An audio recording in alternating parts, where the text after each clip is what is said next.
Our final inductees represent the 1966 varsity football team. A few individuals from this team, I believe they're going to introduce their teammates as they accept the induction recognition. As they introduce the teammates, I'll be presenting them with a medallion to commemorate their induction. I'm overwhelmed by the number of teammates that have been able to join us this evening, as well as last night. Thank you, gentlemen. For those individuals that were unable to attend, we'll be sending their medallions to them or to their families. At this time, I believe the first individual speaking on behalf of the team, Mr. Brien Nagle. Mr. Nagle.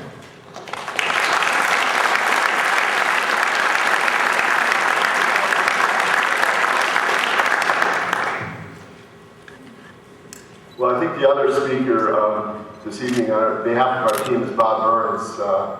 I was always second behind him as the quarterback of the team, but I get to speak first tonight. I'm very humbled to be here with these other inductees, incredible accomplishments, and also to be a speaker on behalf of our football team. You don't know how much we appreciate the committee bestowing this honor on our team. We've been telling anyone that would listen, especially our wives and children, who had little choice, that our football team was really, really good. In fact, we were great. Thank you for validating what we have believed for a very long time.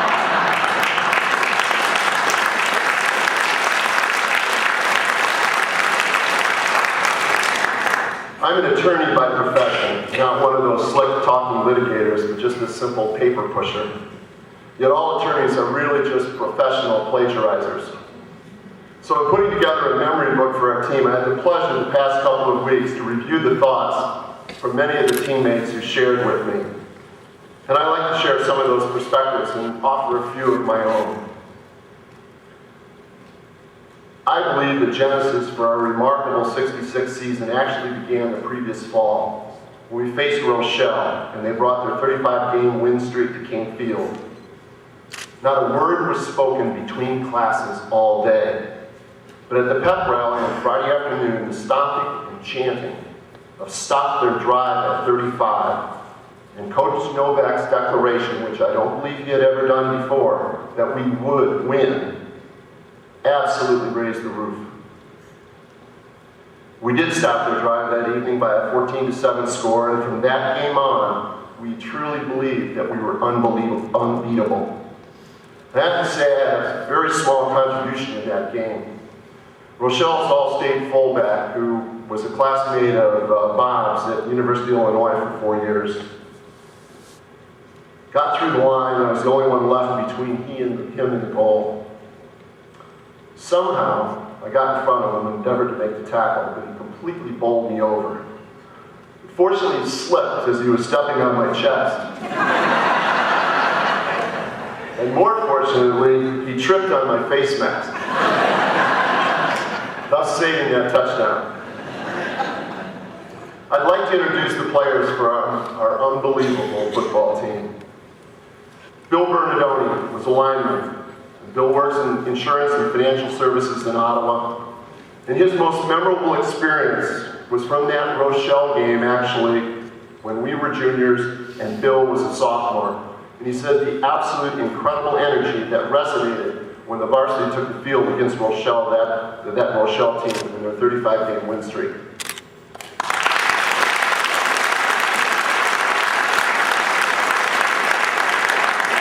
Bob Burns, our quarterback and safety, all-state, all-American.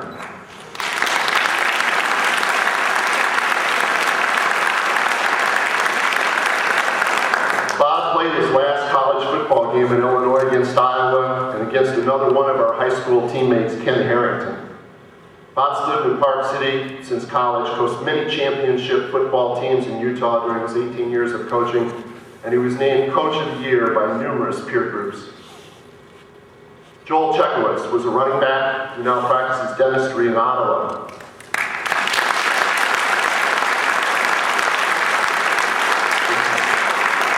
Joel wrestled for 2 years at Iowa and had the privilege of wrestling arguably the finest and best known United States wrestler ever, Dan Gable.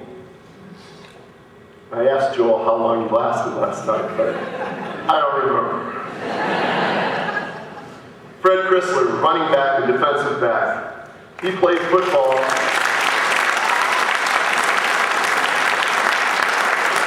He played football for Lee College and lives in Texas. And Fred is retired from AT&T and enjoys watching his son Austin play quarterback for his high school team now.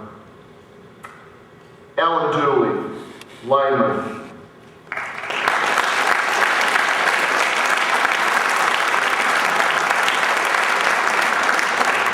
Unfortunately, Alan, who played football for Montana, passed away 2 years ago in November, but his wife Peggy from Oklahoma City is here with Alan's father as well. And she noted in her comments to me that we heard much about the Ottawa Pirates and this unbelievable team, and that Alan's memories and enthusiasm were an inspiration to our three sons. He had a smile, a laugh, and a word of encouragement, especially for young football and baseball players. Bill Foutch, in.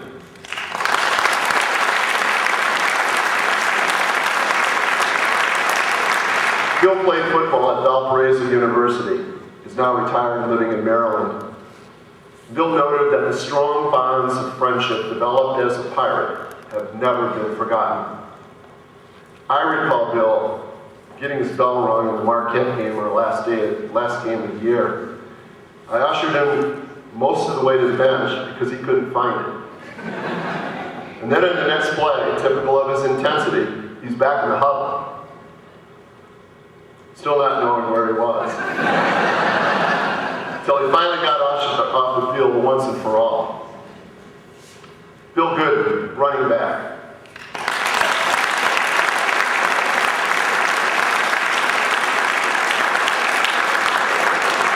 Bill works as a welder in Street and resides in Marseilles, and has shared an unbelievable scrapbook that his mother had prepared with everyone through this weekend that we've all thoroughly enjoyed. Gary Grenter, lineman.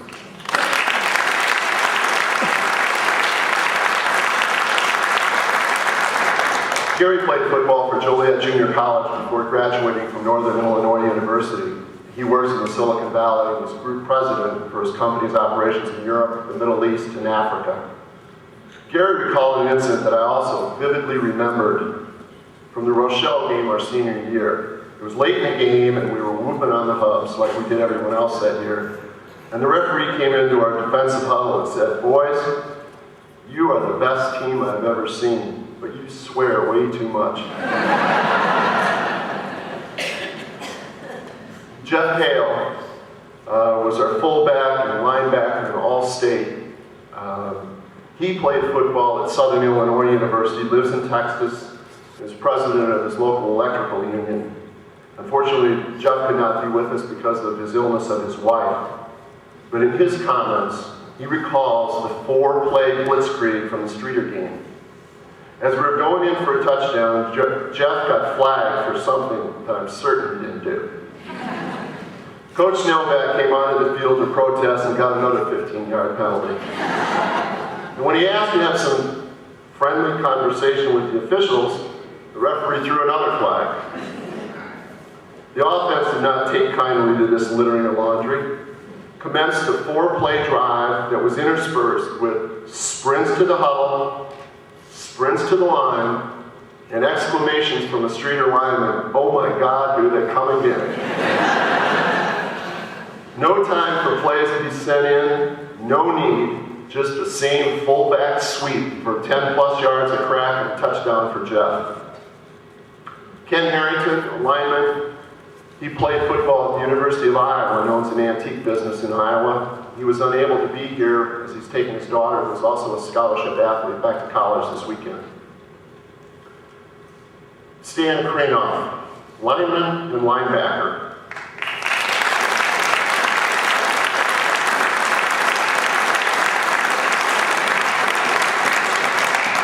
As you know, we lost Stan July 1st after our senior year.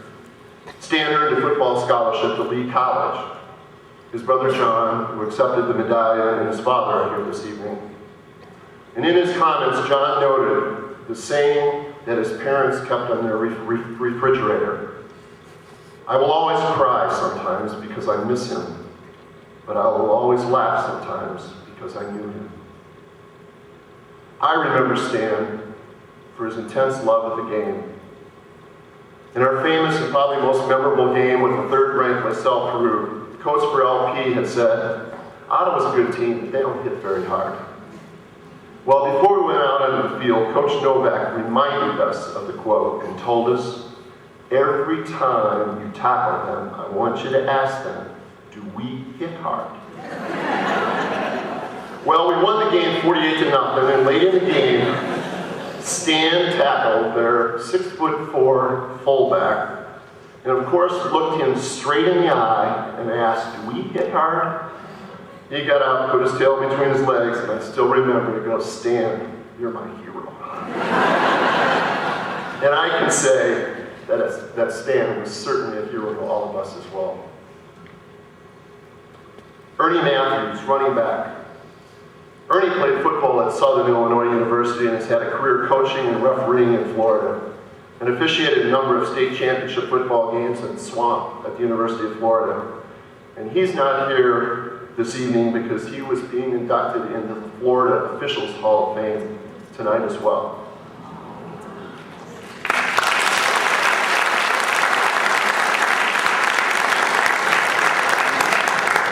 Gary Mooney, lineman.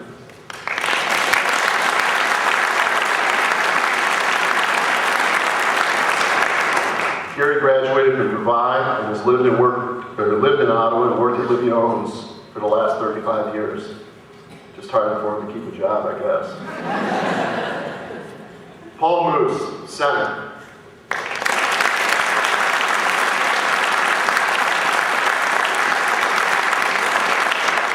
Paul played football at St. Olaf College and was coached and taught music in Minnesota. Paul was very quiet and never, ever said a swear word. The only one. In his comments, he notes, after going through a litany of reasons why we're so good, he just concludes with, oh, shoot, it was great. Kerry Novak, lineman.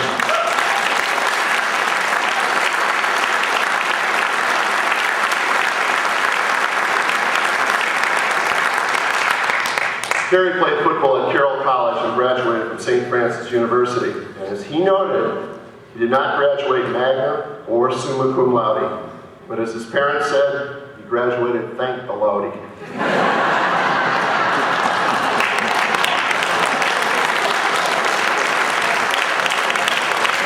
Kerry is superintendent for the Chamonix Lake State Park just north of here, and wanted to remind all of those dumb linemen, as they were affectionately referred to by our coaching staff, boom, bite, drive.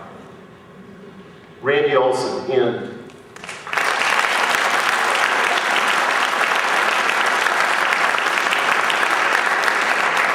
Randy played football at Luther College and participated in the first NCAA Division III Amos Alonzo Stag Bowl. Randy wrote in his memories of the LP game, the opposing players were huge and fast and we pounded them 48-0. What a night, what a season, what a privilege to be a member of that team. Randy is a Lutheran minister and presently a chaplain in the hospital in Scottsdale. Chuck Pfau, lineman.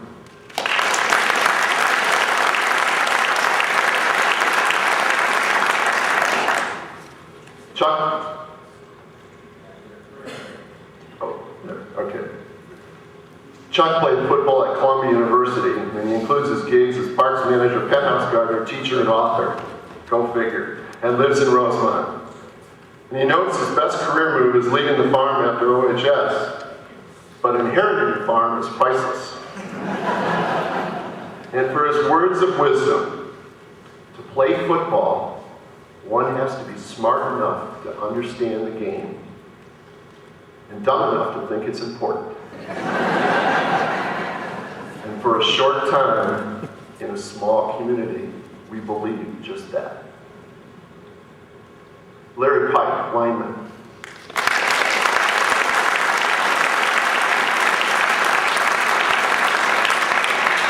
Larry's is the owner of the Silo restaurant in Lake Bluff and counts Gary Fensick, Lovey Smith, and other past and current Bears as regulars in his restaurant.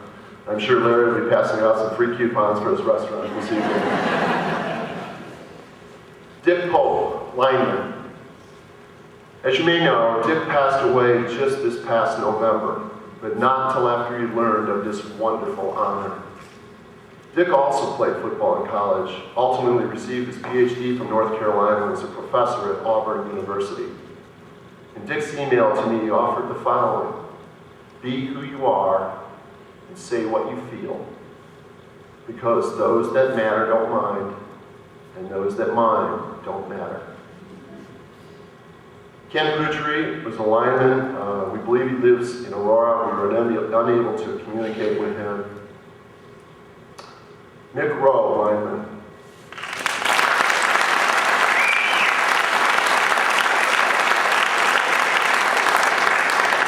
Mick returned to the family farm after graduating from Western Illinois and now farms 2,300 acres south of town.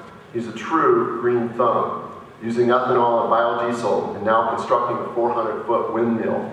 And his motto, just like football, any job, anywhere, anytime.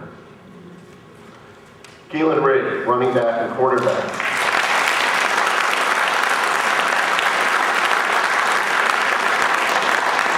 Gaylon lives in Ottawa, and I don't think anyone, as we've been to our different events through the weekend, has enjoyed it as much as Gaylon has. It's just been great to see him. Steve Sipula, and All-State, Honorable Mention All-American.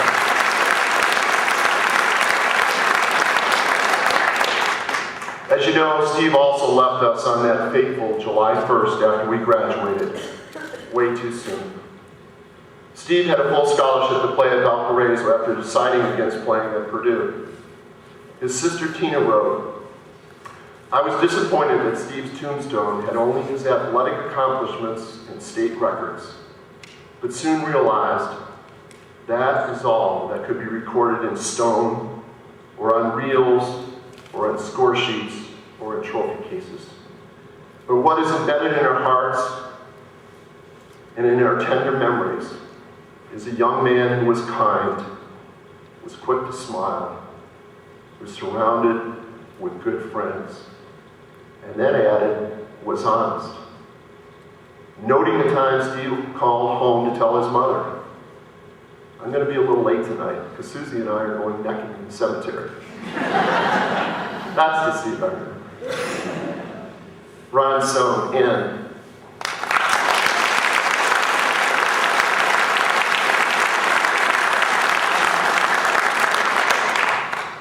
Ron enlisted in the Navy and spent 26 months in Vietnam. He was on the ship that picked up the Apollo 13 moon mission. You remember Tom Hanks? No, I guess Tom Hanks wasn't there, was he? Ron lives outside Seattle and is chief engineer for a company that builds and maintains high-rise office buildings. Fletcher Wells, running back.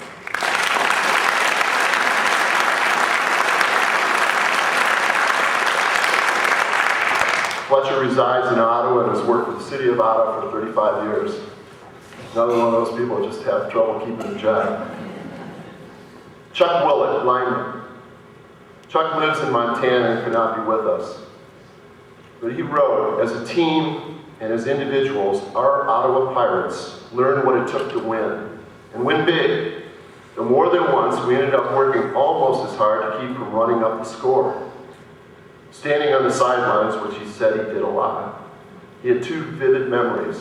First, late in the game, our play call was fumble on 2. Again. And this time, make sure the other team recovers it. And the other was from an opposing player coming to the sidelines from his huddle and saying, no way, I don't want that ball again. Jim Zido, lineman. Jim played football at Illinois State University. He now lives in Las Vegas and works for the water district there, and had made reservations and had a work conflict, must be too much snow out there, and was unable to be here. For those who are keeping score, that's 16 out of 29 that either played or were scheduled to play football in college, and 2 others from that group that also played varsity sports at Division I schools and other than football. A pretty incredible percentage, and clearly part of the reason for our success. However, none of this would have been possible without our extraordinary coaches, Coach Novak, Coach Neilsen, Coach Riley, Coach Slack. Most everyone acknowledged the positive influence they were, not only on our team, but also on our lives. They instilled the ethics of hard work, teamwork, and pride. Bob Burns noted that he used plays, methods, and strategies that he learned from these mentors so many years ago. Randy Olson wrote, "Our coaching staff functioned as an extraordinary team that brought out the best in each of us." Chuck Willett added, "They set the standard high, individually, collectively, and deliberately, and then we learned how to win with class." You have already heard about Coach Novak. I'd also like to introduce and thank Coach Neilsen, who coordinated the defense and is retired and lives in Ottawa.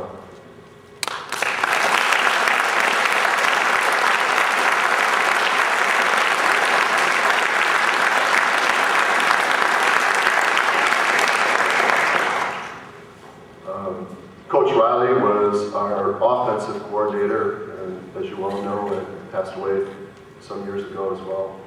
Son? He's not here. Finally, Coach Slack, who's also retired and lives in Ottawa, but still is a volunteer football coach and helping the Pirates continue to rebound and die.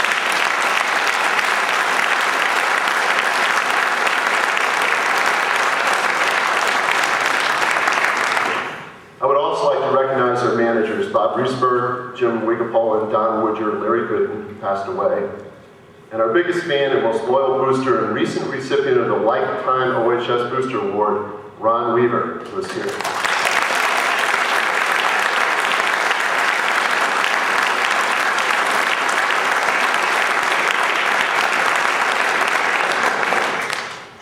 Bob Burns will speak about the offense, but I'd like to mention a couple of things about the defense.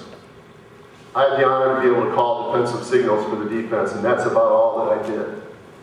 Defensive line and linebackers were so good that a running back rarely got to me, and a receiver rarely ever saw the ball thrown to him because the quarterback had been sacked.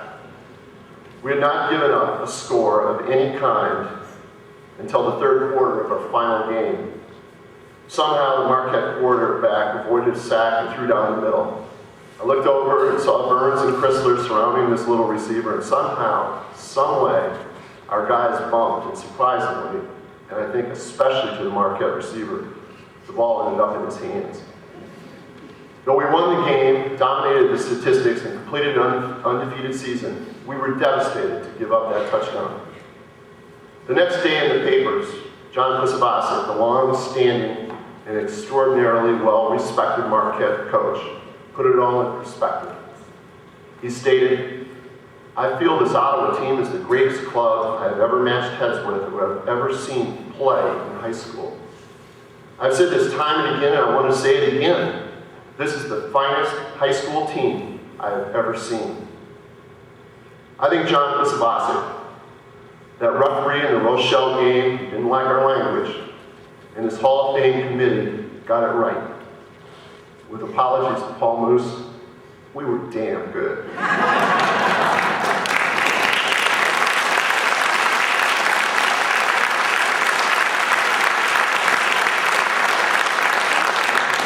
Thank you very much on behalf of all my teammates, coaches, managers, and cheerleaders for this wonderful honor. Very well done, Brien. One would expect that from a attorney.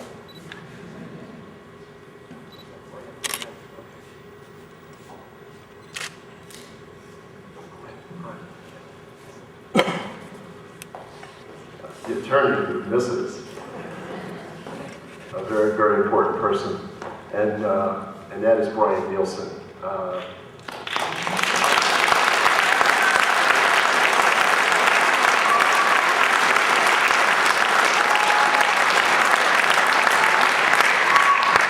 Brien was a sophomore on this team, and an extraordinarily talented athlete to be brought up to the varsity.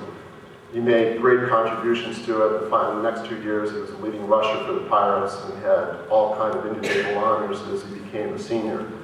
And I think I have to say that, and maybe there was an extra specialness that we had for Brien because, again, as you probably well know, his brother also passed away on that July 1st, and he was a dear friend of all of ours, and we just, we appreciated having Brien with us, and you know, we saw a lot of his brother and all the things that Brien did.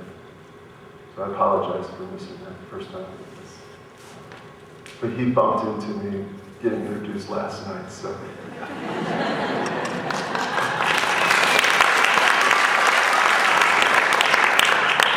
Like Brien, I'd like to thank all those folks involved in this event, and we're honored to be on the same stage with you folks.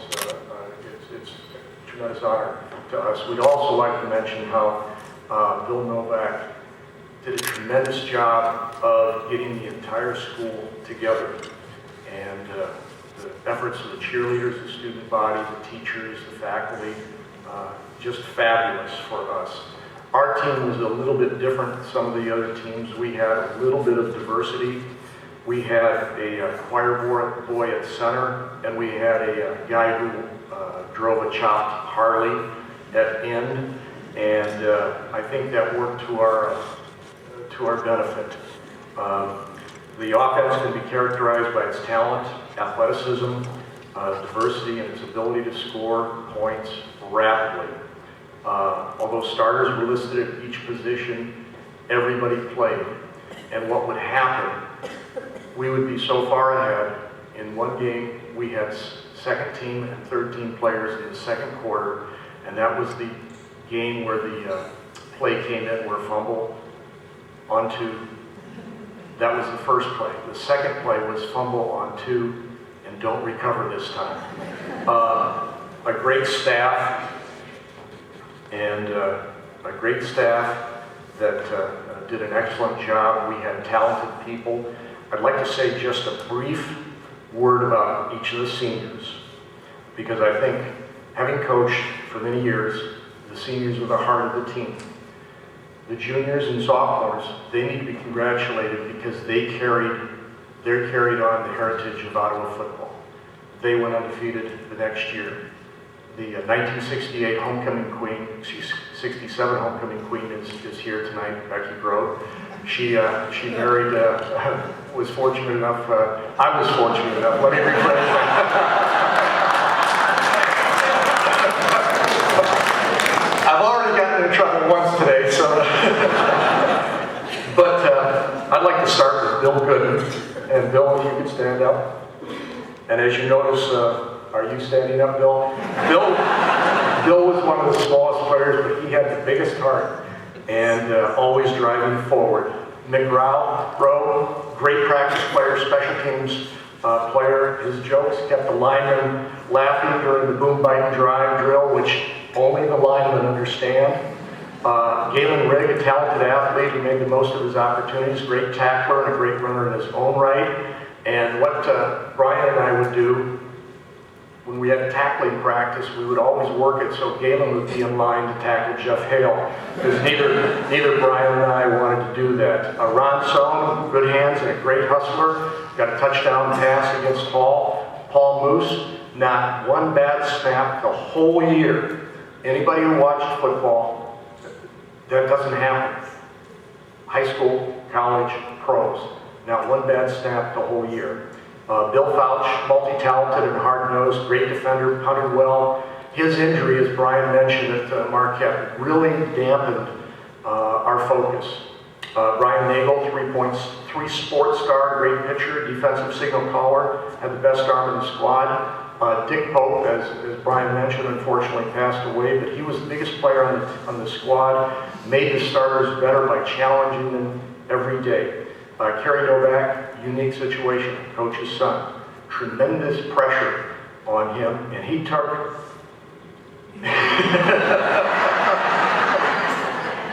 we were glad Kerry was was on the team because we knew he would get it before we would.